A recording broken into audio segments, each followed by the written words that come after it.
Salve, salve mundo do conhecimento! Esse é mais um podcast do Medicina do Conhecimento. Ciência e informação a qualquer momento, em todo lugar. Sou Pablo Guzmão, anestesiador, e como compartilhar é multiplicar, seguimos com as dicas de conhecimento.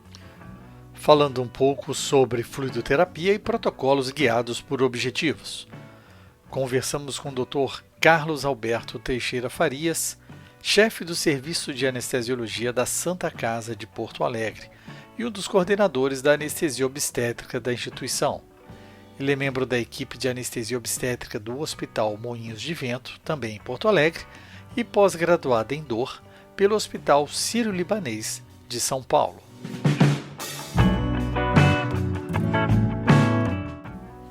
Depois de ouvir nosso podcast, dê seu like, suas estrelas, seu joia, onde escutar.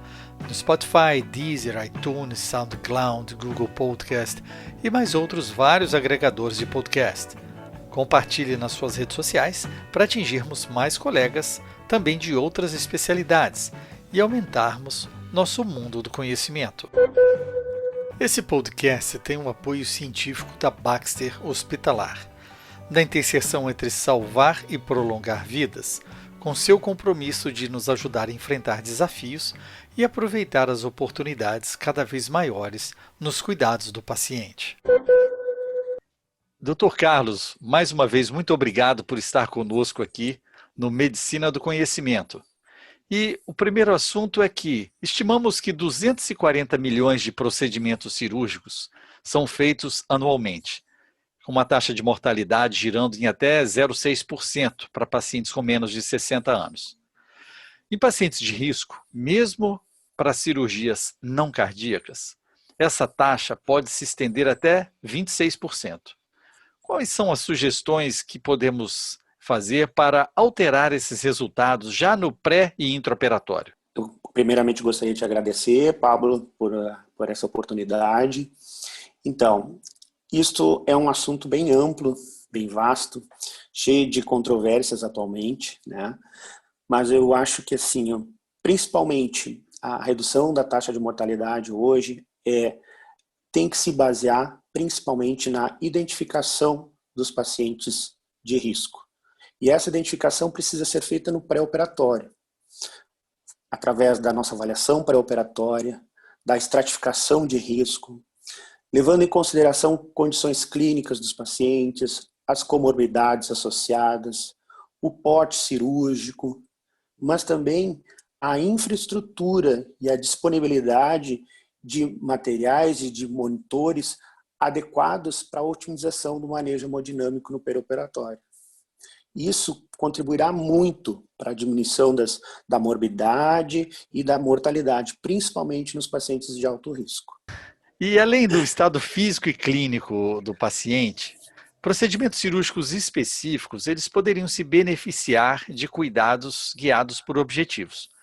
Quais são esses procedimentos que se enquadrariam nesse aspecto? Então, vários estudos sugerem que o desempenho, que a base de tudo isso, da terapia guiada por objetivos, é reconhecer o paciente de risco. Mas existem procedimentos cirúrgicos que os pacientes se beneficiariam mais, que compõem uma matriz de risco, né, e que podem ser considerados para a utilização da terapia guiada por objetivos, que são procedimentos como esofagectomia, gastrectomia, ressecção hepática, pancreatectomia, colectomia, procedimentos vasculares de alto risco como reparos de aneurisma de aorta abdominal. Isso são procedimentos que são procedimentos de alto risco, onde o paciente se beneficiaria da terapia guiada por objetivos. Muito bem exemplificadas as cirurgias. Toma a liberdade também de acrescentar algumas especialidades que podem parecer às vezes de menor porte, como as ginecológicas, mas as suas cirurgias oncológicas, elas se enquadrariam nesse ponto, assim como as ortopédicas e neurocirurgia, né? E muitas vezes a gente imagina que uma cirurgia de médio porte também, isso não faria diferença, mas levando-se em consideração que cirurgias de urgência e emergência mesmo de médio porte, onde o paciente apresenta sinais de hipovolemia absoluta ou relativa, a escolha realmente da terapia e da fluidoterapia mais adequada realmente pode fazer muita diferença. É interessante notar que com o novo mundo, com os estudos do próprio Eras, ele mostra o papel do anestesista nesse aspecto, né? O quanto podemos influenciar esses resultados. E além disso, muitas vezes se pensa em cirurgias de grande porte, mas também existem pacientes em momentos específicos. Qual a sua experiência, por exemplo, com os pacientes obstétricos, que às vezes são relegados a cirurgias muito simples, que é apenas uma cesárea, mas muitas vezes esses pacientes chegam em momentos críticos e exigem de nós cuidados mais específicos? É muito bom você ter tocado nesse assunto, porque a anestesia obstétrica ela é relegada muitas vezes até no nosso meio anestésico como uma simples hack anestesia, né? Para um procedimento que é uma cesariana, que é um procedimento de pequeno médio porte, digamos assim, numa paciente que na grande maioria das vezes é uma paciente hígida, fora a gestação. E este é o grande aspecto desta situação. Nós temos uma paciente que muitas vezes irá desenvolver uma complicação no perioperatório. Na grande maioria das vezes, a grande complicação que nos assusta o anestesiologista é a hemorragia periparto, né, ou pós-parto. E nós temos uma paciente que, na maior parte das vezes, é uma paciente hígida. E é muito importante o nosso papel do anestesiologista e da equipe obstétrica antever a situação. Quanto mais antevermos uma situação crítica neste momento, melhor e maior vai ser o benefício da paciente. Eu tenho uma experiência no nosso serviço aqui na Santa Casa de Porto Alegre, que há 2 anos atrás nós sentimos a necessidade, juntamente com a equipe obstétrica, infelizmente, devido a um desfecho desfavorável com uma paciente, de organizarmos um protocolo de tratamento desse paciente com quadro de hemorragia periparto. Por quê? É muito importante a gente antever as situações, identificar as pacientes de risco, né, e antevermos, tomarmos medidas para que não cheguemos a um desfecho desfavorável. E nessa terapia guiada por objetivos, ela nos parece realmente mais eficaz na redução da mortalidade e morbidade dos pacientes. E quais seriam essas ferramentas usadas nessas terapias? Bem, hoje nós temos uma gama de monitores e de tecnologias que, infelizmente, não temos ainda um consenso do que é mais importante, do qual o monitor ideal. Ainda não temos isso, né? Infelizmente. Nós temos que levar em consideração o que há de disponível na nossa instituição, o que o anestesiologista está mais familiarizado, a facilidade e o manejo, o manuseio com que este equipamento, com que o anestesiologista tem com este equipamento, com a interpretação e com a utilização dos resultados que esses equipamentos podem dar para o anestesiologista. Por um lado, a gente tem esses equipamentos, e qual que é a sua opinião entre a questão atualmente invasivo e menos invasivo ou não invasivo? Você acha que eles se complementam, eles se substituem? Será que realmente o catéter de Swan-Ganz ele já não tem mais utilidade na nossa prática, já pode ser substituído, ou temos pacientes específicos para essas monitorizações?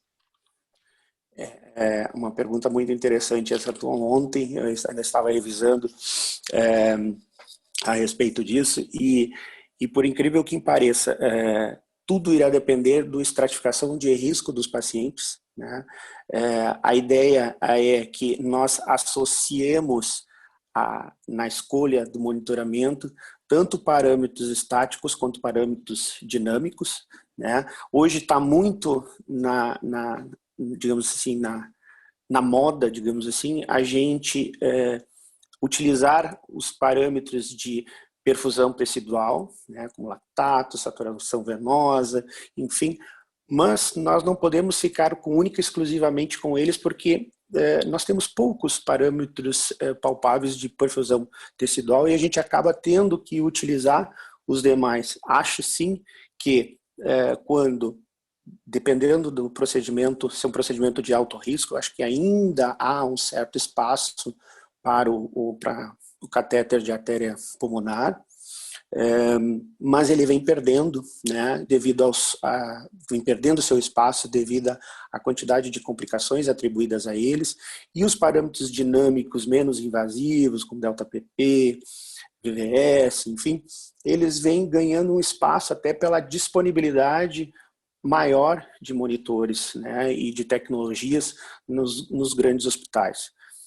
Ainda temos uma certa limitação, né, nas instituições onde o SUS prevalece, né, que ainda temos uma falta dessa disponibilidade desses monitores, mas eu acho que precisa ser estratificado, a utilização desses monitores tem que ser estratificada conforme a invasividade e o risco do procedimento cirúrgico. A gente percebe que as novas tecnologias, como a bioimpedância, bioreatância, né, realmente estão ganhando aí espaços muito interessantes, até mesmo pelo fato de invadirmos menos alguns pacientes.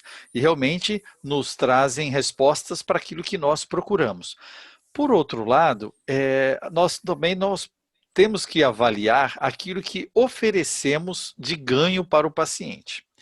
Isso no sentido da fluidoterapia, da fluidoreposição. Queria que você comentasse, por gentileza, qual é a sua visão nessa pergunta.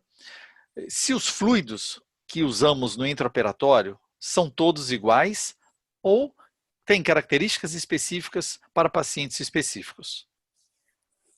Então, um excelente questionamento, Paulo. Não, nossos fluidos não são iguais, né? A nossa velha conhecida solução salina, anteriormente dita como fisiológica, digamos assim, ela não é igual, né, e não serve para todo o paciente, né? Temos disponível hoje a nossa solução salina, o Ringer lactato, o plasma light, né? O Ringer lactato e plasma light são soluções mais balanceadas, com um tampão que apresentam tampões, né? Nesse contexto, o Ringer lactato e o plasma light, por serem soluções que se parecem mais na sua composição e na sua constituição com o nosso plasma, são ditas mais adequadas para a reposição. A solução salina, ela tem um pH ácido, ela é levemente hipertônica, diferentemente do Ringer lactato e do plasma light. A solução salina, ela pode levar a acidose metabólica hiperclorêmica, tá? É muito perigosa quando nós temos uma diminuição da perfusão renal, nos pacientes com déficit de pré-existentes de sódio, com pacientes com um déficit pré-existente de função renal. As soluções balanceadas, elas são mais apropriadas principalmente para os pacientes críticos, para os pacientes já com algum dano renal. Existem alguns estudos que favorecem a utilização de soluções balanceadas, principalmente em situações de emergência, né? Pacientes com quadros sépticos em UTI, elas têm melhores resultados quando utilizados. E a gente tem os nossos coloides, né? A nossa velha e conhecida albumina, né? E os coloides semissintéticos, né? Alguns lugares pelo mundo hoje utilizam basicamente a albumina como coloide de reposição, né? Os coloides semissintéticos, como as gelatinas, os dextran, os amidos mais representados aqui no nosso país pelos starches, né? Esses tempos eu estava assistindo uma videoaula, os amidos, por exemplo, no Canadá, são proscritos, eles não têm lá, eles usam basicamente são os coloides como albumina. Então, há essa diferenciação sim, e nas situações de emergência, nas situações de pacientes críticos, os cristalóides principalmente, no que tange a eles, as soluções balanceadas como o Ringer lactato e o Plasma-Lyte são as soluções mais utilizadas e com melhores resultados. E o seu serviço da Santa Casa, ele é conhecido pelo atendimento para parte da anestesia obstétrica de pacientes de alto risco. Queria que você falasse um pouco mais sobre essa experiência, essa formatação desse protocolo que realmente virou um modelo para as outras instituições, frente ao que oferecer para as pacientes, principalmente nos momentos mais críticos, né? Considerando aí realmente uma segurança maior e uma busca de menor morbidade para essa paciente obstétrica no pós-evento, né? Tanto cirúrgico quanto sangramento no puerpério. Então, realmente, como eu comentei anteriormente, há 2 anos atrás, nós sentimos a necessidade de montar esse protocolo de atendimento, que nós batizamos na época como protocolo vermelho, né, em nossa maternidade, e nós organizamos inicialmente, né, principalmente no que tange à reposição, que nós tivéssemos disponíveis, dentre outros materiais, né, tanto da parte obstétrica como a parte anestésica, soluções balanceadas, né? Então, nós temos como utilização principalmente focada nessa paciente, na paciente de alto risco, na paciente que desenvolve um quadro hemorrágico periparto, nós temos disponível tanto o Plasma-Lyte quanto o Ringer lactato, né? E inicialmente a gente inicia a reposição com o Ringer lactato, né? E logo assim, digamos assim, numa proporção de 1:2, assim, né? Digamos assim, 2 Ringer para 1 Plasma-Lyte, e fazendo a monitorização hemodinâmica, que num centro obstétrico ainda é difícil nós termos uma monitorização mais invasiva, pelo menos na nossa região, né? Nós temos monitores de débito, mas não temos monitores de débito presente dentro do centro obstétrico. O nosso protocolo inclui também uma parceria grande com o banco de sangue, né, onde a paciente entra no centro obstétrico, a paciente de alto risco, quando detectada, ela já passa por um protocolo de coleta de sangue para provas, né, reservas de hemoderivados, né, e quando disponível, nós usamos a tromboelastografia também para guiar a utilização dos hemoderivados. Claro que enquanto os hemoderivados não chegam, né, nós temos que fazer a ressuscitação volêmica nessa paciente, e aí então nós utilizamos as soluções de Ringer lactato e Plasma-Lyte. É interessante o que nós vemos nos centros obstétricos de todo o Brasil, é realmente uma redução do reconhecimento da gravidade dessas pacientes, porque a grande maioria, obviamente, elas são pacientes que não vão requerer cuidados tão especiais. E o controle da continuidade dessas pacientes que entram nesse quadro de emergência periparto na UTI. Como que é feito esse cuidado? O anestesiologista acompanha? Existe uma equipe específica para cuidar dessas pacientes? Elas vão para UTIs de leitos gerais?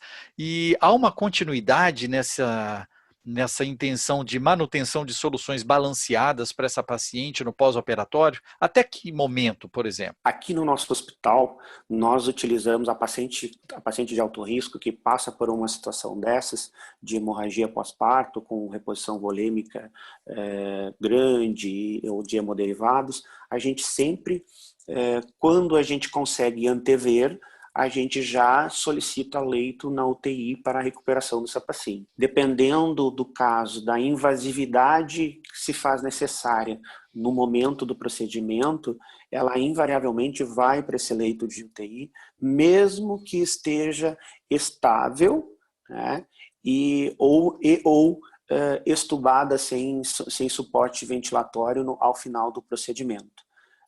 Nós temos uma parceria com a equipe do intensivismo da nossa UTI geral, que é quem recebe a paciente, e o grande problema do manejo na UTI ainda é a utilização das soluções balanceadas, que ainda a solução salina ainda impera, digamos assim, como solução padrão de reposição nas nossas UTIs, infelizmente. Sempre quando levamos nossas pacientes da obstetrícia para lá, com uma reposição de solução balanceada em curso, nós sempre avisamos que solicitamos à equipe da UTI que mantenha esta reposição, que não utilize solução salina, mas nem sempre é muito bem acolhido, depende da equipe que recebe o paciente na UTI. E normalmente nós temos uma equipe de plantão 24 horas, 7 dias por semana, no nosso centro obstétrico, composta por um dos médicos staff do serviço e um dos nossos residentes, normalmente R2 ou R3, e eles fazem um acompanhamento dessa paciente, se a paciente, para dar continuidade a esse cuidado na UTI, né? Eu acho que isso é uma metodologia que nós também fazemos ao máximo aqui com a residência, é que também nós ensinemos para eles a importância de um acompanhamento no pós-operatório. Sair das quatro paredes do centro cirúrgico, do centro obstétrico e acompanhar essa paciente, mesmo que não seja como o plantonista da unidade de terapia intensiva, mas realmente verificar o que fizemos para essas pacientes. E realmente eu acredito que as pessoas, por não fazerem isso na prática, é que não percebem assim que existem diferenças de monitorização, de fluidoterapia e de fluido reposição no intraoperatório. Eu acho que se nós víssemos como evoluem os nossos pacientes, eu acredito que poderia realmente mudar a cabeça de muitos colegas na atuação operatória, né? Exclusivamente intraoperatória. Qual que é a sua opinião sobre isso? É extremamente importante que o anestesiologista, que a equipe que atende esse paciente faça esse acompanhamento, e está aí a grande importância do anestesiologista nesses procedimentos. Fazer adequadamente, mas olhar o seu paciente no pós-operatório. Como tu disseste, sair das suas quatro paredes, né, para que a gente consiga dar seguimento. Eu sempre digo para os nossos residentes que sala de recuperação é o nosso melhor local para ver como o paciente foi conduzido e foi anestesiado no transoperatório, como foi feito o cuidado transoperatório do paciente. Porque ali nós vemos as consequências do que fizemos dentro da sala cirúrgica, né? Hidratar, abrir o soro, hidratar liberalmente o paciente tem consequências, e isso vai se dar, na grande maioria, no pós-operatório, ou no pós-operatório imediato, ou no pós-operatório tardio. É aquele paciente que vai ter um ilho aumentado, que pode ter um edema pulmonar, pode ter seu tempo de internação aumentado em função disso, e com isso ter o aumento das comorbidades, né? E o mesmo até da mortalidade. Então, se faz muito importante a gente fazer o anestesiologista sair das suas quatro paredes, sair da sua zona de conforto e dar continuidade a esse cuidado para que a gente consiga ver que aquela monitorização, aquele cuidado, aquela hidratação, todo aquele zelo pelo seu paciente na sala cirúrgica foi realmente efetivo e satisfatório, fazendo diferença no desfecho do paciente. Agradeço ao Dr. Carlos esse bate-papo aí, que realmente é muito interessante ver a sua experiência e a organização do serviço e a valorização de assuntos como esse na anestesia obstétrica. E eu gostaria de deixar aberto para suas considerações e a sua dica final para os nossos ouvintes do Medicina do Conhecimento. Eu que agradeço, Pablo, a Medicina do Conhecimento, por essa oportunidade de estarmos conversando sobre um assunto tão ainda assim, tão discutido, tão polêmico, cheio de controvérsias, mas muito importante para os desfechos dos nossos pacientes, né, no que tange ao cuidado, né, desse paciente, da redução da morbimortalidade e da mortalidade dos pacientes no pós-operatório. Te agradeço imensamente pela oportunidade, estou à disposição. Nós aqui agradecemos, Dr. Carlos, e também aproveito para agradecer mais uma vez ao apoio científico da Baxter Hospitalar neste podcast. Fique conosco no nosso grupo do Telegram Anestesiador, onde poderemos continuar as discussões e você também pode pegar mais material científico. Você também pode ouvir os podcasts no agregador de podcast que você escolher. Deezer, Spotify, iTunes, Google Podcasts, SoundCloud e escutar a rádio web Medicina do Conhecimento pelo link www.medicinadoconhecimento.com.br. Compartilhe e fique ligado nas redes sociais Twitter, Facebook e Instagram Medicina do Conhecimento. Afinal, compartilhar é multiplicar.